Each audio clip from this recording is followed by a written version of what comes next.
பயந்துட்டு இன்னும் கொஞ்சம் பைக்கை ஸ்பீடாக பண்ணிட்டு போயிட்டு இருக்காங்க.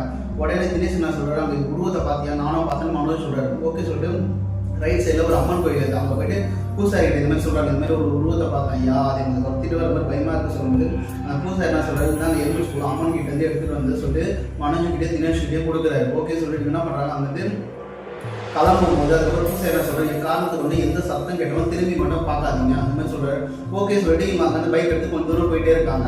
மனோஜ் என்ன பண்ணுறாரு, அப்படி திரும்பி பார்த்தீங்கன்னா அவங்க சொல்லிட்டு எதாச்சும் அப்படி திரும்பி பார்க்கும்போது அந்த உருவம் என்ன பண்ணி இவங்க துரத்திட்டு ஓடி வருது, சத்தமாக அப்படி கத்திக்கிட்டு ஓடி வரும்போது வண்டி ஸ்டிட்டு உருவம் பின்னாடி வந்து ஸ்பீடாக போட சொல்லும்போது என்ன பண்ணுறாரு, தினேஷ் என்ன பண்ணுறாரு, முறுக்கும் போது அந்த பைக் ஆக்சிடென்ட் போடும்போது கண்ட்ரோல் மிஸ் ஆகி ஒரு டேர்னிங்கில் வந்து அப்படியே சைக்கிளும் 3 பேர் விழுந்துறாங்க. வண்டியை வந்துருச்சு, இவங்க 2 பேர் விழுந்தும்போது வந்து ரைட் சைடில் விட்டாரு, தினேஷ் லெஃப்ட் சைடில் வரும்போது என்ன பண்ணணும், அவர் கையில் அடிபட்டு பார்த்தீங்கன்னா அந்த விரையில ஒரு காட்டு பகுதி மாதிரி இருக்கு, இந்த பக்கம் கை நீட்டி இப்படி படுத்துட்டு இருக்காரு மயக்கத்திலே. அவங்க ஃப்ரெண்டு ஒரு உருவம், அதாவது மனோஜ் ஒரு உருவம் உள்ள பிடிச்சி காட்டுக்குள்ள பிடிச்சி இழுக்கும் போது தினேஷ் என்ன பண்றாரு, அவர் காலை பிடிச்சி இழுக்கணும்னு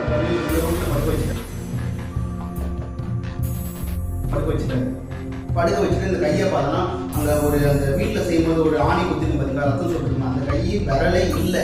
அதுக்கப்புறம் என்ன ஆகுதுன்னா அந்த இடம் பார்க்கும்போது விரலே இல்லை. உடனே 2 பேரும் பயந்துட்டாங்க.